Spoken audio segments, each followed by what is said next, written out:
আমি নিজে ভগবান বিশ্বাস করি এবং ভগবানকে বিশ্বাস করার জন্য সবাইকে উদ্দীপিত করি যে উপরওয়ালা আছেন, তোমাদেরকে দেখছেন, তোমাদের পাশে আছেন, তোমাদের সহযোগিতা করার জন্য, তোমাদের মানসিকতাকে আরো সঠিক পথে এগিয়ে নিয়ে যাওয়ার জন্য উপরওয়ালা আছেন, ভগবান আছেন। বিশ্বাস করো, ভক্তি করো, শ্রদ্ধা করো, মনের মধ্যে জোর পাবে। কিন্তু আমি রিসেন্টলি একটা কোয়েশ্চেনের কাউন্টার করতে পারছি না।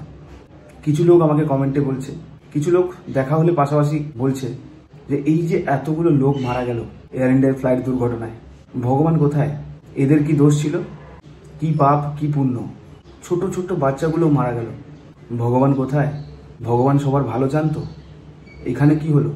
ফ্লাইটটা যখন নিচে নামছিল তখনকার ভিডিওগুলো দেখা গেছে সবাই ভগবানকে ডাকছিল কোনো রকম ভাবে যাতে তাদের জীবনটা বেঁচে যায়।